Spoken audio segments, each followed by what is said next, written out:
Mi mamá se acostó con mi prometido y regresó arrastrándose con una petición ridícula.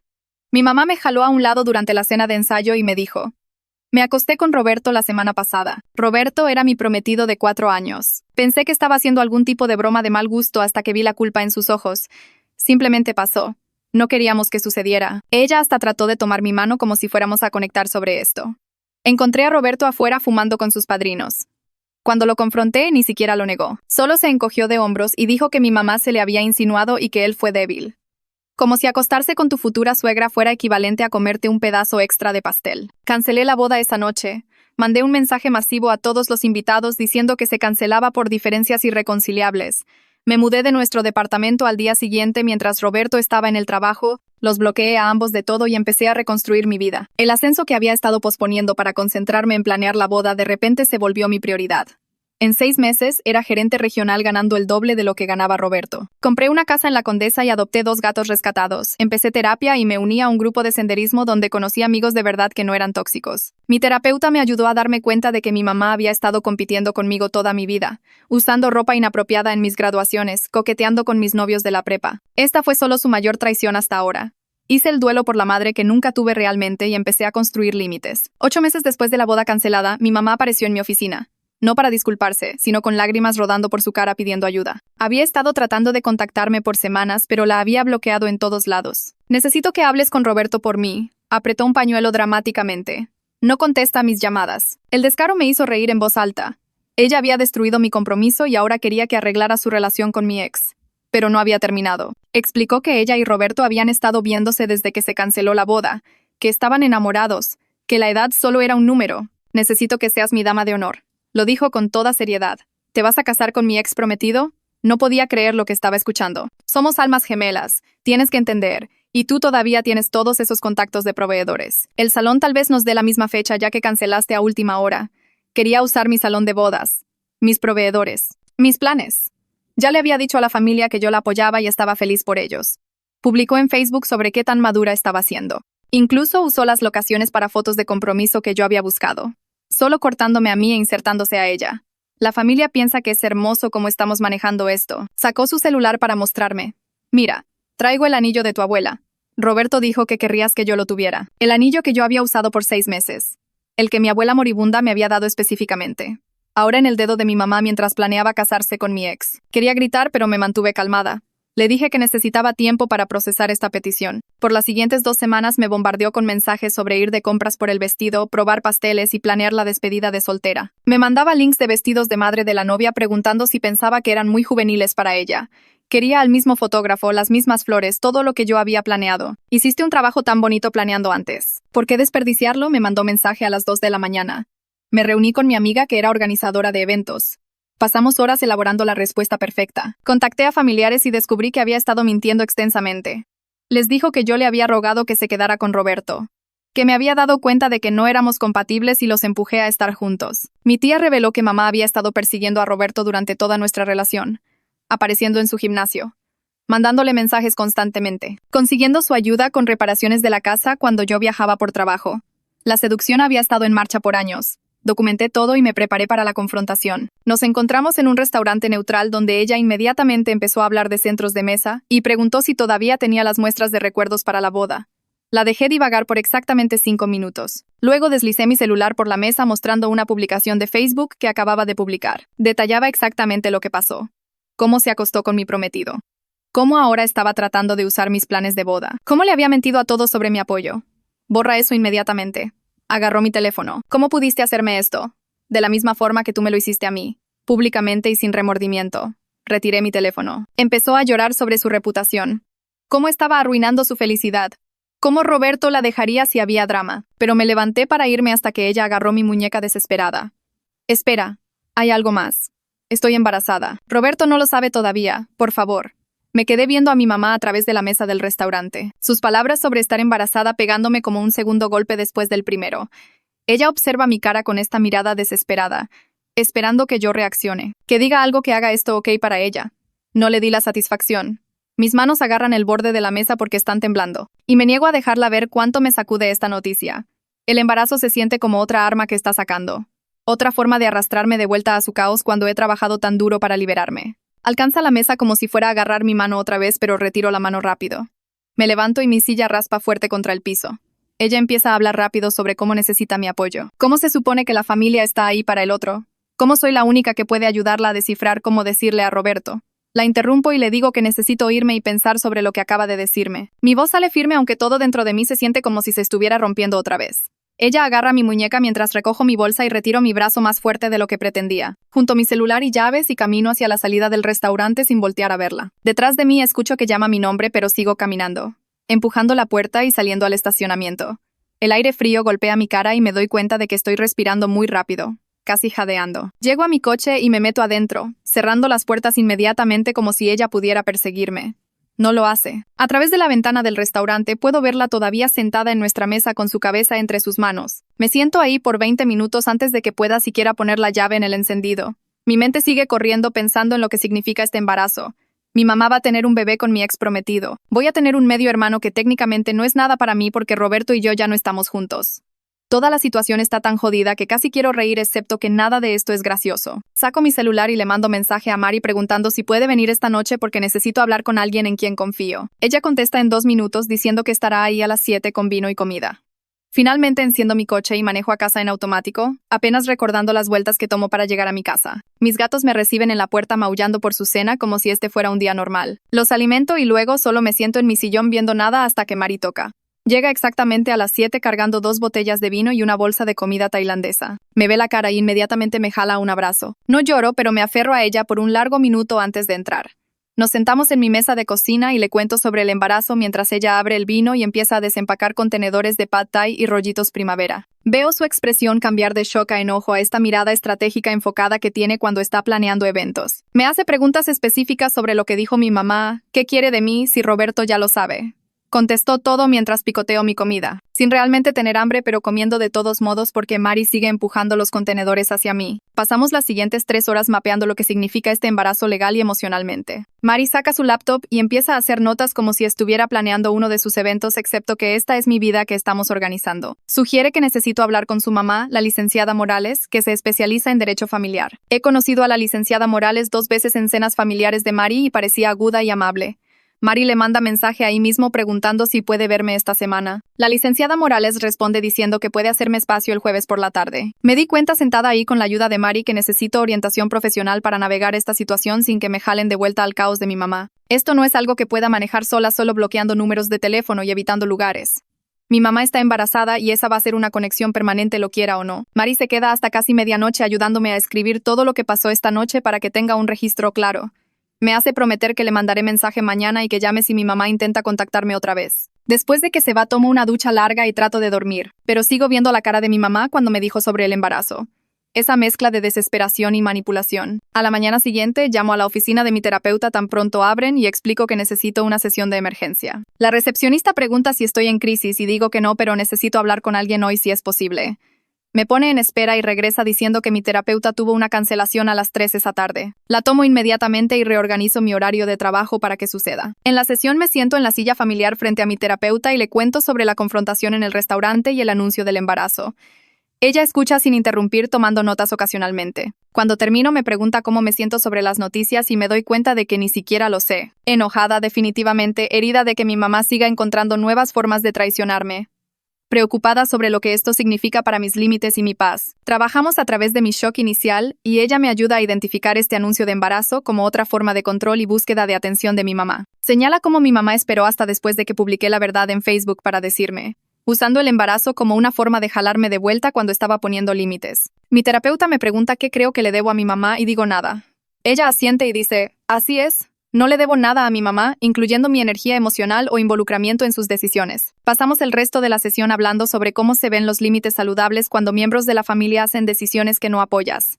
Para cuando me voy me siento más clara sobre lo que necesito hacer después. El jueves por la tarde me reúno con la licenciada Morales en su oficina de abogados en el centro. Su oficina es profesional pero cálida con fotos familiares en la credenza y libros reales en los estantes en lugar de solo volúmenes legales. La licenciada Morales me saluda con un apretón de manos firme y me ofrece café, el cual acepto. Nos sentamos en sillas cómodas cerca de la ventana y ella saca un blog legal. Le cuento todo lo que ha pasado, empezando desde la traición en la cena de ensayo hasta el anuncio de embarazo de ayer. Ella toma notas detalladas y hace preguntas aclaratorias sobre el anillo de la abuela. las publicaciones de Facebook, los contactos de proveedores que mi mamá quiere usar. Cuando termino de hablar, se recarga y revisa sus notas con esta mirada calmada y profesional que me hace sentir que tal vez esta situación puede ser manejada después de todo. Explica que el anillo de la abuela es probablemente mío legalmente, ya que fue un regalo condicional para mi matrimonio que nunca sucedió. Dice que tenemos varias opciones para recuperarlo, incluyendo una carta de demanda formal o juzgado de lo familiar si es necesario. Discutimos qué límites quiero establecer hacia adelante y qué herramientas legales tenemos para hacerlos cumplir. La licenciada Morales me aconseja documentar cada interacción con mi mamá de ahora en adelante, guardar todos los mensajes y correos, no borrar nada sin importar qué tan molesto sea. Sugiere mandar una carta formal delineando mis límites y dejando claro que no estoy involucrada en este embarazo o su relación. Ofrece redactar la carta por una tarifa razonable e inmediatamente acepto. Tener a una abogada mandándola se siente más oficial, más final que cualquier cosa que pudiera escribir yo misma. Pasamos otros 30 minutos repasando escenarios específicos y cómo manejarlos. Para cuando salgo de la oficina de la licenciada Morales, tengo un plan de acción claro y apoyo legal real. Ese fin de semana voy de excursión con mi grupo, necesitando salir a la naturaleza y sentirme normal por unas horas. Tomamos un sendero moderado a través del parque estatal. El tipo con suficiente elevación para hacerte trabajar, pero no tan empinado que no puedas hablar. Una de las mujeres, Sara, nota que parezco distraída y pregunta si estoy bien. Termino compartiendo una versión breve de lo que está pasando, manteniéndolo vago pero lo suficientemente honesto. La respuesta me sorprende. Dos otras mujeres inmediatamente comparten sus propias historias de traición familiar y cortar a familiares tóxicos. Sara me cuenta sobre ir sin contacto con su hermana hace 3 años y cuánta paz le trajo. Otra mujer, Jenny, habla sobre establecer límites con su madre y qué tan difícil pero necesario fue. Para cuando terminamos la excursión me siento menos sola en esta situación. Estas mujeres lo entienden. No me juzgan ni me dicen que la familia es familia y debo perdonar. Validan mi enojo y apoyan mis límites, y me recuerdan que no estoy loca por protegerme. Tomamos café después de la excursión e intercambiamos números y me doy cuenta de que he construido algo real aquí. Un sistema de apoyo que no tiene nada que ver con mi vida vieja o el drama de mi mamá. El lunes por la mañana mi teléfono empieza a vibrar con mensajes de mi mamá antes de que termine mi café. El primero pregunta qué pienso del nombre Oliver para un niño. El segundo pregunta si verde salvia o amarillo pálido sería mejor para un cuarto de bebé. El tercero divaga sobre si Roberto parece el tipo de chavo que se levantaría para alimentaciones de medianoche. Veo mi teléfono sintiéndome mal del estómago de que piense que quiero alguna parte de esto. Más mensajes llegan durante el día, cada uno más detallado e invasivo que el anterior. Manda links de cunas y pide mi opinión sobre diferentes marcas de carriolas. Quiere saber si pienso que Roberto será participativo o si ella hará la mayoría de la crianza sola. No respondo a ni un solo mensaje, pero capturo pantalla de cada uno y mando todo el lote por correo a la licenciada Morales con una nota diciendo que el acoso continúa. El martes trae más de lo mismo, con mi mamá ahora mandando mensajes sobre pediatras y preguntando si recuerdo qué doctor tuve de bebé. El miércoles manda fotos de ropa de bebé preguntando cuáles pienso que se verían mejor. Para el jueves tengo más de 40 capturas de pantalla documentando su completo desprecio por mis límites. El viernes por la tarde estoy en mi escritorio terminando una propuesta de cliente cuando la recepcionista llama a mi extensión. Su voz suena incierta cuando me dice que mi mamá está en el lobby pidiendo verme. Mi estómago cae porque esto es exactamente lo que tenía miedo que pasara. Le agradezco la advertencia e inmediatamente camino a recursos humanos en el 3er piso. El licenciado Carvajal está sentado detrás de su escritorio revisando algo en su computadora cuando toco en su puerta abierta. Levanta la vista y me hace señas de que entre, su expresión profesional pero amable. Explico que mi mamá apareció en mi oficina hace 8 meses durante una crisis personal y ahora está de vuelta otra vez a pesar de que dejé claro que no quiero contacto con ella. Le cuento sobre la situación del embarazo y los mensajes constantes y cómo me preocupa que esto siga pasando. El licenciado Carvajal escucha cuidadosamente y toma notas, luego abre la política de acoso en el lugar de trabajo y seguridad personal de la compañía en su pantalla. Me guía a través de las secciones relevantes y me asegura que los empleados tienen derecho a sentirse seguros en el trabajo. Levanta su teléfono y llama a seguridad del edificio dándoles la descripción de mi mamá e instrucciones de escoltarla fuera. Luego me pide que le mande una foto de ella para que puedan marcarla en el sistema y prevenir que acceda al edificio sin autorización apropiada en el futuro. Mando la foto desde mi teléfono ahí mismo en su oficina sintiéndome aliviada de que alguien finalmente está tomando esto en serio. El licenciado Carvajal me dice que lo contacte inmediatamente si ella intenta algo más y que RH documentará este incidente en caso de que necesitemos perseguir acción adicional. Regreso arriba sintiéndome más segura sabiendo que ahora hay un registro oficial y medidas de seguridad reales en su lugar. Una hora después mi jefe, el licenciado Augusto Larona, se detiene en mi escritorio y pregunta si tengo unos minutos para hablar en su oficina. Mi corazón corre preguntándome si la situación de RH va a afectar mi trabajo de alguna forma, pero cuando nos sentamos en su oficina con la puerta cerrada, su expresión es preocupada en lugar de severa. Me dice que el licenciado Carvajal le dio un aviso sobre la situación abajo y quería revisar personalmente para asegurarse de que estoy bien. Siento que mis ojos empiezan a aguarse porque no esperaba este tipo de apoyo. El licenciado Augusto me asegura que mi desempeño laboral ha sido excelente y que lidiar con crisis personales no me hace menos valiosa como empleada. Dice que la compañía toma la seguridad del empleado en serio y que no debería dudar en usar cualquier recurso que necesite. Incluso ofrece ajustar algunas de mis fechas límite de proyectos si el estrés está afectando mi trabajo, aunque le digo que estoy manejando bien profesionalmente. Caminando de vuelta a mi escritorio, me siento agradecida de tener este trabajo y este jefe en lugar de estar atrapada en algún lugar que no se preocuparía por el bienestar del empleado. 3 días después, la licenciada Morales me manda por correo una copia de la carta de demanda formal que está mandando a mi mamá. La leo cuidadosamente, impresionada por qué tan firme pero profesional es el lenguaje. La carta requiere que mi mamá devuelva el anillo de mi abuela dentro de 30 días, cese usar cualquiera de mis proveedores o planes de boda y dirija todo contacto futuro a través de representación legal solamente. Delinea los hechos de la situación sin ser emocional o acusatorio, solo declarando claramente lo que necesita pasar. La licenciada Morales explica que mandar esto por correo certificado crea un rastro de papel y pone a mi mamá en aviso de que tengo representación legal. Dice que la mayoría de la gente toma estas cartas en serio una vez que se dan cuenta de que no estás jugando. La autorizo a mandarla y siento un sentido de alivio de que alguien más está manejando la comunicación oficial para que no tenga que involucrarme directamente. 2 días después de que sale la carta, mi mamá me manda un correo que tiene 3 páginas de largo y está completamente desquiciado. Empieza diciendo que estoy siendo cruel y sin corazón durante el tiempo más vulnerable de su vida. Me acusa de tratar de arruinar su felicidad y robar a su prometido aunque yo soy la que no lo quería. Afirma que la estoy amenazando a ella y al bebé y que el estrés que estoy causando podría dañar su embarazo. El correo divaga entre viajes de culpa sobre cómo me crió sola y sacrificó todo por mí, a acusaciones de que siempre he estado celosa de su juventud y belleza, a súplicas desesperadas de que entienda que ella y Roberto son almas gemelas. Dice que mi abuela estaría avergonzada de cómo estoy actuando y que estoy siendo egoísta e inmadura. Todo se lee como alguien teniendo un colapso y no siento nada más que asco leyéndolo. No respondo para nada. Solo reenvío el correo entero a la licenciada Morales con una nota que dice que mi mamá no está respetando el límite sobre ir a través de representación legal. La licenciada Morales responde en 1 hora diciendo que este correo en realidad ayuda a nuestro caso porque muestra el estado mental de mi mamá y su negativa a seguir canales apropiados. Me dice que siga sin responder directamente sin importar lo que mi mamá mande. Esa misma tarde mi teléfono vibra con un mensaje de un número que ya no tengo guardado pero reconozco inmediatamente. El mensaje de Roberto dice que escuchó sobre la carta legal y quiere saber si podemos hablar sobre mantener las cosas civiles por el bien del bebé. Dice que entiende que estoy herida pero que vamos a estar conectados a través de este niño lo quiera o no. Así que deberíamos descifrar cómo coexistir pacíficamente. El descaro de mandarme mensaje después de 8 meses de silencio hace que mi sangre hierva. Él piensa que puede acostarse con mi mamá, embarazarla y luego pedirme que haga las cosas convenientes para él. Veo el mensaje por 1 minuto completo considerando todas las cosas que quiero contestar, pero luego recuerdo el consejo de la licenciada Morales sobre no involucrarse y simplemente no respondo. No bloqueo el número porque la licenciada Morales dijo que guardara documentación de cualquier intento de contacto, pero me niego a darle la satisfacción de una respuesta. A la tarde siguiente, mi tía llama mientras estoy haciendo cena para mí y los gatos. Suena molesta cuando me dice que mi mamá publicó en Facebook afirmando que la estoy amenazando y tratando de robar su anillo de compromiso. Mi tía leyó la publicación en voz alta y está llena de mentiras sobre cómo la he estado acosando y demandando que devuelva joyería que Roberto le dio de regalo. Se está pintando a sí misma como la víctima de mis celos y rabia diciendo que tiene miedo por su seguridad y la seguridad del bebé por mi comportamiento. Mi tía dice que varios miembros de la familia ya comentaron con mensajes de apoyo a mi mamá y preguntando qué me pasa.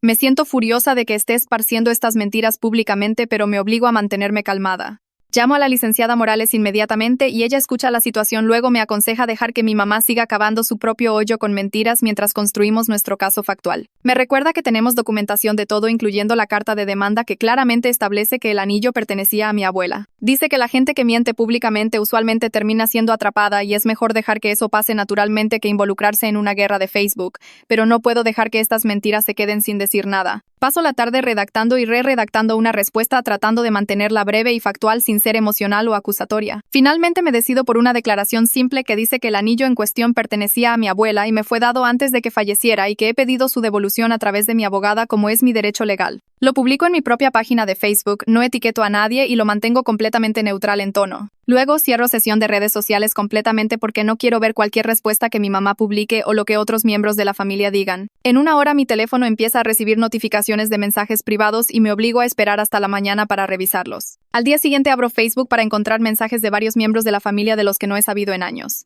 Dos de mis primos mandan disculpas largas diciendo que creyeron la versión de mi mamá de los eventos, pero ahora se dan cuenta de que estaba mintiendo. Un primo dice que siempre supo que mi mamá era competitiva conmigo, pero no se dio cuenta de qué tan lejos lo llevaría. Otro primo ofrece testificar a mi favor si esto termina en corte, diciendo que recuerda cuando mi abuela me dio el anillo y que claramente era para mí. Mi tío del lado de mi papá manda un mensaje diciendo que lamenta no contactarme antes y que me apoya poniendo límites con miembros familiares tóxicos. Incluso algunas de las amigas de mi mamá mandan mensajes privados diciendo que vieron a través de sus mentiras y piensan que lo que hizo estuvo mal. Leer estos mensajes se siente validante, pero también complicado porque me pregunto dónde estaba toda esta gente hace 8 meses cuando esto pasó por primera vez. Aún así, ayuda a saber que al menos algunos miembros de la familia ven la verdad y no están comprando el acto de víctima de mi mamá. Respondo a cada mensaje brevemente agradeciéndole su apoyo, pero sin entrar en detalles sobre la situación. Todo me deja sintiéndome agotada, pero también más confiada de que estoy haciendo lo correcto al mantener mis límites y no dejar que mi mamá me manipule de vuelta a su caos. El domingo por la mañana me desperté con mi timbre sonando una y otra vez. Revisé mi teléfono y eran apenas las 8 de la mañana.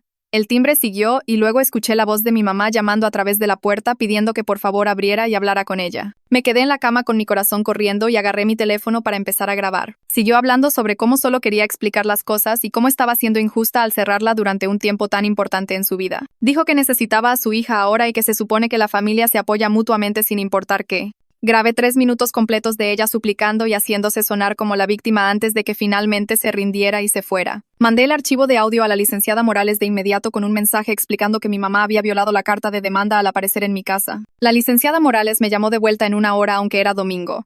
Escuchó la grabación y me dijo que esto era serio porque habíamos delineado específicamente no contacto en la carta de demanda. Dijo que si mi mamá aparecía otra vez, deberíamos pensar en presentar una orden de protección para legalmente mantenerla lejos de mí. La idea de necesitar una orden de la corte para protegerme de mi propia madre me hizo sentir mal del estómago, pero acepté que podría ser necesario. La licenciada Morales dijo que documentaría este incidente y lo añadiría a nuestro archivo en caso de que tuviéramos que ir por esa ruta. Pasé el resto del domingo sintiéndome ansiosa y revisando mi cámara del timbre cada pocos minutos para asegurarme de que mi mamá no había regresado. Mi cita de terapia estaba agendada para el martes por la tarde y tenía mucho de qué hablar. Me senté en la oficina de mi terapeuta y le conté sobre el anuncio del embarazo, el drama de Facebook y ahora mi mamá apareciendo en mi casa. Mi terapeuta escuchó cuidadosamente y luego dijo algo que me pegó fuerte. Dijo que necesitábamos trabajar en aceptar que mi mamá tal vez nunca sea la madre que merecí o necesité. Hablamos sobre cómo había pasado toda mi vida esperando que mi mamá cambiara y se volviera la madre amorosa y de apoyo que quería. Mi terapeuta explicó que estaba haciendo duelo por 2 pérdidas a la vez. La madre que en realidad tenía que siguió lastimándome y también la madre que deseaba tener pero nunca tendría. Dijo que estaba bien protegerme de la relación real mientras seguía sintiéndome triste por la relación que nunca llegaría a tener. Para el final de la sesión me sentí emocionalmente cansada pero también un poco más clara sobre lo que necesitaba hacer. Tenía que dejar de esperar que mi mamá de repente se volviera diferente y enfocarme en mantenerme a salvo de quien ella en realidad era. Ese jueves en la tarde, Mari llamó y me invitó a cenar con su familia el sábado por la noche. Dijo que sus papás querían conocerme y sus hermanos estarían ahí también. Me sentí nerviosa sobre conocer a toda su familia, pero también curiosa sobre cómo se veía una cena familiar normal. Llegó el sábado y manejé a la casa de los papás de Mari en un vecindario tranquilo con árboles grandes alineando la calle. Su mamá abrió la puerta con una sonrisa cálida y me dio la bienvenida adentro. La casa olía a pollo rostizado y pan fresco. El papá de Mari me dio la mano y sus 2 hermanos estaban poniendo la mesa mientras su hermana menor servía bebidas. Todos hablaban y reían fácilmente entre sí. Su mamá me preguntó sobre mi trabajo y parecía genuinamente interesada en mis respuestas. Su papá contó historias graciosas sobre Mari cuando era pequeña. Sus hermanos se molestaban entre sí, pero de una forma que se sentía amorosa en lugar de mala. Observé cómo todos se escuchaban entre sí e hicieron espacio para que todos hablaran. Nadie habló sobre nadie más, ni hizo todo sobre sí mismos. Cuando la mamá de Mari trajo el postre, preguntó si quería llevar algo a casa para después y me empacó un contenedor sin hacer un gran escándalo. Manejando a casa esa noche, sentí esta mezcla rara de triste y esperanzada al mismo tiempo. Triste porque nunca había tenido lo que la familia de Mari tenía, pero esperanzada porque ahora sabía que ese tipo de familia en realidad existía y tal vez algún día podría construir algo así para mí misma. 2 semanas pasaron después de que la licenciada Morales mandó la carta de demanda y empezaba a pensar que mi mamá simplemente la ignoraría completamente. Luego, un miércoles por la tarde, la licenciada Morales llamó para decirme que mi mamá finalmente había contratado a un abogado que contactó para discutir términos. Me sentí aliviada de que en realidad consiguió un abogado porque significaba que estaba tomando esto en serio aunque no quisiera. La licenciada Morales dijo que el hecho de que mi mamá contrató ayuda legal era en realidad progreso porque significaba que podíamos negociar a través de profesionales en lugar de lidiar con su drama directamente. Sabía que mi mamá pelearía duro por mantener el anillo, pero al menos ahora teníamos un camino hacia adelante. La licenciada Morales dijo que arreglaría una reunión con el abogado de mi mamá para hablar sobre el anillo, la situación del bebé y lograr que ambos lados aceptaran dejar de contactarse mutuamente. Los abogados arreglaron un tiempo para la siguiente semana para tener una sesión de mediación. La licenciada Morales explicó que mediación significaba que todos nos sentaríamos en un cuarto juntos con una persona neutral que nos ayudaría a llegar a un acuerdo. La agenda cubriría devolver el anillo de mi abuela, establecer que no tenía responsabilidad por el bebé y establecer reglas claras sobre contacto entre mi mamá y yo hacia adelante. Me sentí nerviosa pensando en estar en el mismo cuarto que mi mamá otra vez, pero la licenciada Morales prometió que haría la mayor parte de la charla y solo necesitaba mantenerme calmada y dejarla manejar las cosas. Me dijo que no reaccionara a lo que mi mamá dijera o hiciera porque eso es lo que mi mamá quería. Unos días después mi tía llamó y dijo que tenía algo que podría ayudar a mi caso. Había estado revisando mensajes de texto viejos y encontró conversaciones entre ella y otros miembros de la familia sobre el comportamiento de mi mamá a través de los años. Me mandó capturas de pantalla mostrando mensajes de hace 5 años donde mi tía le dijo a mi tío que mi mamá estaba actuando raro alrededor de mi novio en ese tiempo. Había mensajes de hace 3 años donde mi tía expresó preocupación a mi abuela sobre mi mamá usando ropa inapropiada a mi graduación universitaria. Más importante eran mensajes de hace 2 años donde mi tía le dijo a otro familiar que mi mamá parecía demasiado interesada en Roberto y seguía encontrando excusas para mandarle mensajes o verlo cuando yo no estaba cerca. Reenvié todo a la licenciada Morales y dijo que esta evidencia era muy valiosa porque mostraba que la persecución de Roberto por mi mamá no fue solo un error de una vez, sino parte de un patrón largo de comportamiento inapropiado. El fin de semana antes de que llegara la sesión de mediación y sabía que necesitaba prepararme mental y emocionalmente para ver a mi mamá otra vez. Practiqué mantenerme calmada y no reaccionar sin importar lo que dijera. Me recordé que la licenciada Morales estaría ahí para protegerme y hablar por mí. Repasé posibles escenarios en mi cabeza y planeé cómo manejaría cada uno. Mis amigas de senderismo sabían que tenía una reunión grande viniendo y me sacaron el sábado por la mañana para una larga caminata por el sendero. Caminamos por 3 horas a través del bosque y subimos una colina empinada que nos dejó a todas respirando fuerte. Estar afuera en la naturaleza con gente que se preocupaba por mí ayudó a limpiar mi cabeza y me recordó que tenía apoyo. Para el domingo en la tarde me sentía tan lista como iba a estar. Llegó el lunes por la mañana y me puse ropa profesional y manejé al edificio de oficinas donde la mediación estaba agendada. La licenciada Morales me encontró en el lobby y subimos el elevador juntas. Me recordó una vez más que me quedara callada a menos que me hicieran una pregunta directa y que la dejara hacer la charla. Caminamos a un cuarto de conferencias con una mesa larga y mi mamá ya estaba sentada ahí con un hombre en traje que debe haber sido su abogado. Los ojos de mi mamá estaban rojos como si hubiera estado llorando y me vio con esta expresión herida. Una mujer se presentó como la mediadora y explicó las reglas base para nuestra sesión. Antes de que la mediadora pudiera terminar de explicar cómo funcionarían las cosas, mi mamá empezó a llorar y decir qué tan herida estaba de que su propia hija la estuviera tratando de esta forma. La mediadora levantó su mano y dijo que necesitábamos enfocarnos en encontrar soluciones prácticas en lugar de asignar culpa. El abogado de mi mamá se veía incómodo y calladamente le dijo algo a mi mamá que la hizo dejar de hablar. La mediadora repasó los puntos de la agenda uno por uno, empezando con comunicación sobre el bebé. La licenciada Morales estableció claramente que no tenía obligación legal de estar involucrada en la vida de este niño y que cualquier comunicación necesaria sobre el bebé debería ir directamente a través de Roberto, no a través de mi mamá. Mi mamá inmediatamente protestó diciendo que yo era la hermana del bebé y tenía una responsabilidad de ser parte de su vida. Su propio abogado se inclinó y le habló calladamente otra vez. Después de una breve pausa, el abogado de mi mamá dijo que aceptarían esos términos con el entendimiento de que la puerta permanecería abierta si yo cambiaba de opinión en el futuro. La mediadora escribió el acuerdo de que toda comunicación relacionada al bebé iría a través de Roberto y que no tenía obligación de participar en la vida del niño. La mediadora se movió al siguiente punto en su lista y preguntó sobre la situación del anillo. Mi mamá se sentó más derecha y dijo que Roberto se lo había dado de regalo, así que le pertenecía a ella ahora. La licenciada Morales abrió su folder y deslizó papeles por la mesa mostrando el testamento de mi abuela y una carta que escribió cuando me dio el anillo. Los documentos probaban que mi abuela me lo dio específicamente antes de morir y que lo usé durante mi tiempo con Roberto. La cara de mi mamá se puso roja y empezó a discutir, pero su abogado puso su mano en su brazo para detenerla. La licenciada Morales explicó calmadamente que el anillo era mi propiedad y necesitaba ser devuelto. La mediadora preguntó si había espacio para discusión y la licenciada Morales dijo que podíamos negociar términos para la devolución. Mi mamá cruzó sus brazos y volteó lejos de todos. Su abogado le susurró algo y sacudió su cabeza fuerte. Esto continuó por lo que se sintió como una eternidad, con papeles siendo pasados de un lado a otro y conversaciones calladas entre mi mamá y su abogado. La mediadora sugirió que tomáramos un descanso corto y todos se levantaron para estirarse. Caminé a la ventana y miré el estacionamiento abajo mientras la licenciada Morales revisaba su teléfono. Mi mamá se quedó en su asiento llorando suavemente en un pañuelo. Cuando nos sentamos de vuelta, la mediadora preguntó si podíamos encontrar un punto medio. La licenciada Morales propuso que mi mamá devolviera el anillo en 30 días, y en cambio yo aceptaría no publicar nada más sobre la situación en línea. Ambos lados firmarían algo llamado un acuerdo mutuo donde ninguna de nosotras podría decir cosas malas de la otra, y si lo hacíamos habría penalidades de dinero. El abogado de mi mamá parecía interesado y empezó a escribir notas. Pasamos la siguiente hora repasando redacción exacta y qué contaba cómo romper el acuerdo. Mi mamá siguió tratando de cambiar cosas o añadir condiciones, pero la licenciada Morales cerró cada intento. Finalmente su abogado le dijo que esta era una oferta justa y debería tomarla. El reloj en la pared mostraba que habíamos estado ahí por 2 horas ya. Mi mamá se limpió sus ojos y dijo que aceptaría devolver el anillo en 30 días. Luego me vio directo y dijo que quería añadir una cosa más. Dijo que debería ser requerida de ir al hospital cuando nazca el bebé y asistir a fiestas de cumpleaños y otros eventos grandes.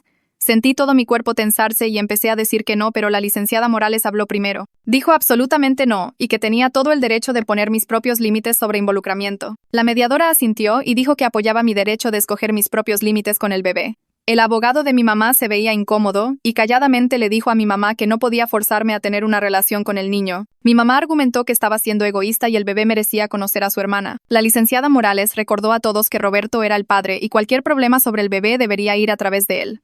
La mediadora estuvo de acuerdo y dijo que esta cláusula no sería añadida al acuerdo. Mi mamá se veía como si quisiera seguir peleando, pero su abogado sacudió su cabeza hacia ella. Se desplomó de vuelta en su silla y dijo: «Está bien». La mediadora escribió los términos finales y dijo que ambos abogados prepararían el papeleo formal en una semana. Preguntó si había algo más que discutir y cuando nadie habló nos agradeció por venir. Me levanté y junté mis cosas mientras la licenciada Morales empacó su folder. Mi mamá se sentó ahí viendo la mesa y no levantó la vista mientras salíamos. Caminando hacia el estacionamiento me sentí tan cansada como si apenas pudiera mantenerme de pie, pero también me sentí aliviada de que finalmente teníamos reglas claras por escrito con protección legal. La licenciada Morales me dijo que me mandaría una copia de todo una vez que estuviera finalizado y me recordó no responder a ningún contacto de mi mamá. Le agradecí y manejé a casa donde mis gatos estaban esperando en la puerta. 3 días después estaba scrolleando por Facebook durante mi hora de comida en el trabajo. Vi que mi mamá había publicado un estado que decía algo sobre miembros de la familia que te dejan sola durante tiempos difíciles. No me nombró, pero era obvio a quién se refería. Tomé captura de pantalla de inmediato y se la mandé a la licenciada Morales. La licenciada Morales respondió en una hora diciendo que contactaría al abogado de mi mamá sobre la publicación. Me recordó que acabábamos de acordar no decir cosas malas de la otra públicamente. Me sentí enojada de que mi mamá ni siquiera pudiera esperar hasta que los papeles fueran firmados para empezar a romper las reglas. Más tarde esa tarde, la licenciada Morales llamó para decirme que el abogado de mi mamá se había disculpado e hizo que borrara la publicación. Advirtió a mi mamá que si seguía rompiendo el acuerdo antes de que fuera oficial, entonces todo podría desmoronarse. La licenciada Morales dijo que esta pequeña consecuencia en realidad era buena porque mostraba a mi mamá que las acciones tenían resultados. Me sentí un poquito mejor sabiendo que alguien la estaba haciendo responsable por una vez. A la mañana siguiente en el trabajo estaba en mi escritorio revisando correos cuando el licenciado Augusto se detuvo. Preguntó cómo estaba manejando todo y si el estrés estaba afectando mi trabajo. Aprecié que le importaba lo suficiente para revisarme. Ofreció mover algunas de mis fechas límite de proyecto hacia atrás si necesitaba más tiempo. Le dije que estaba bien y quería mantener mi vida laboral estable porque me ayudaba a sentirme normal. Asintió y dijo que la oferta estaba ahí si cambiaba de opinión.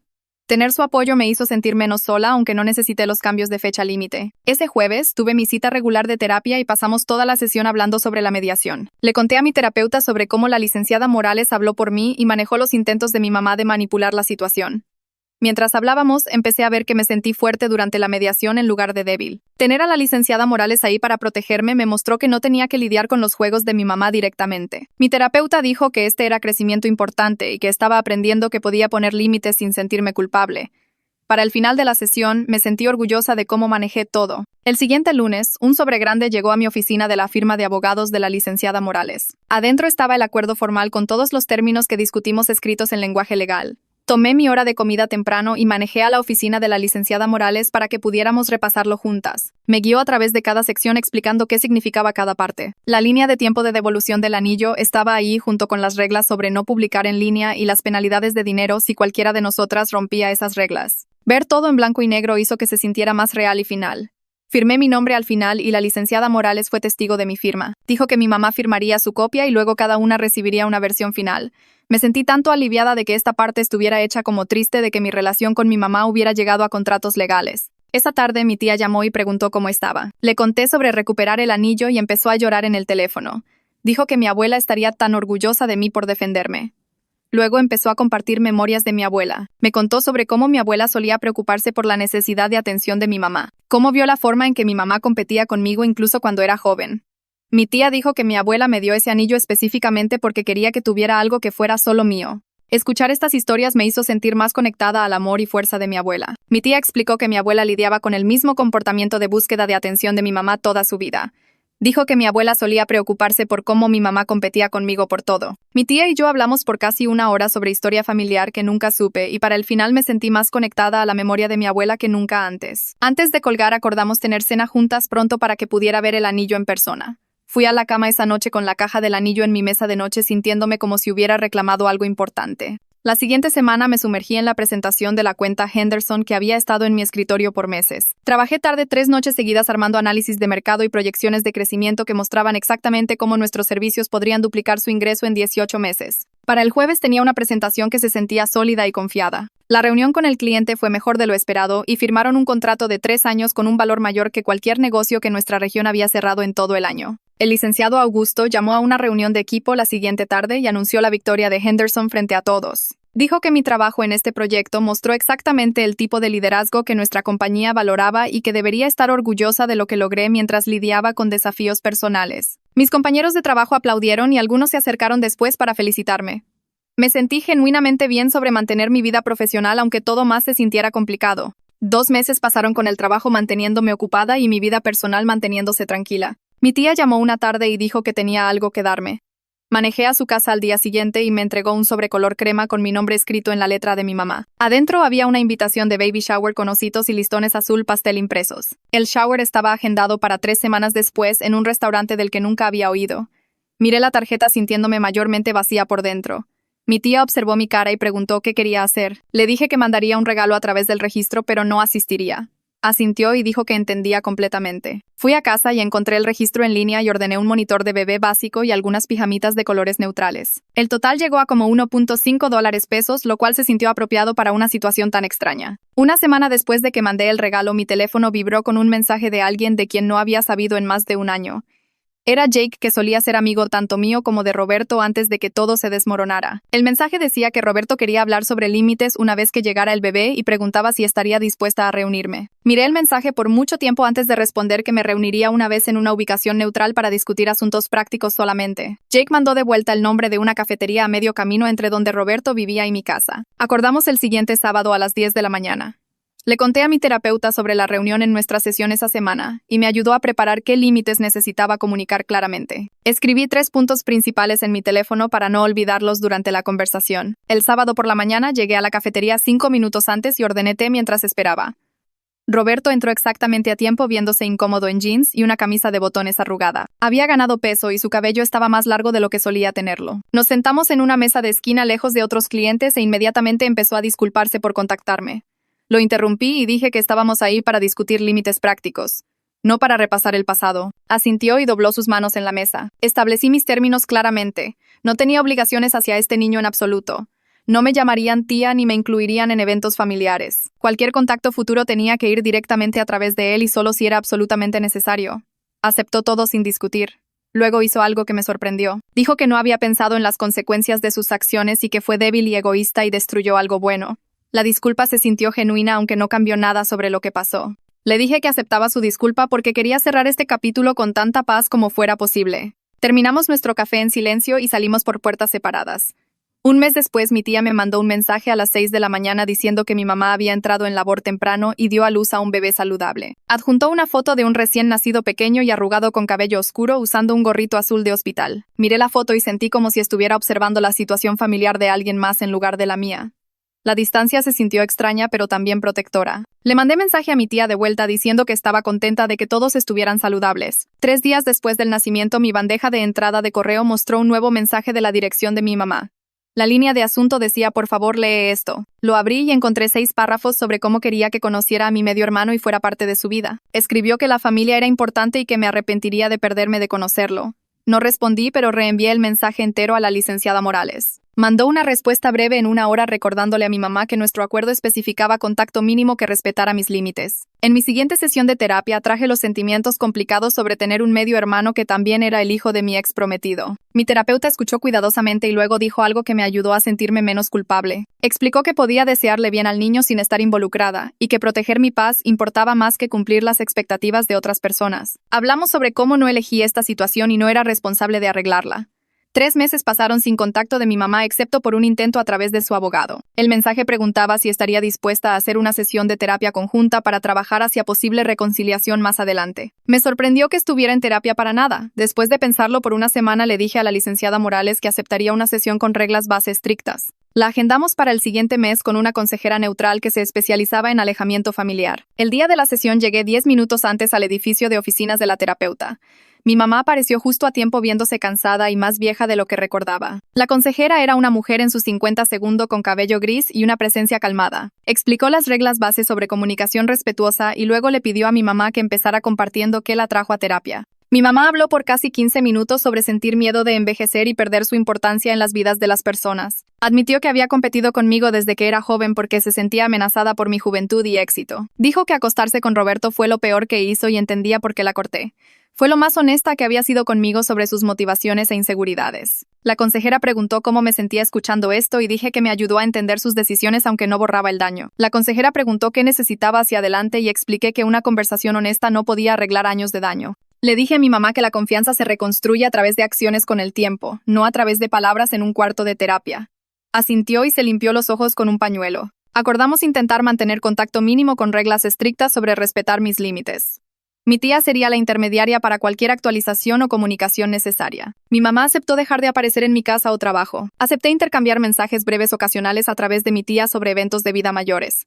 La consejera documentó nuestro acuerdo y agendó una sesión de seguimiento en 6 meses para revisar progreso. Salimos por salidas diferentes y me sentí aliviada de tener límites claros finalmente establecidos por escrito. 6 meses pasaron y me encontré pensando sobre la boda cancelada menos y menos.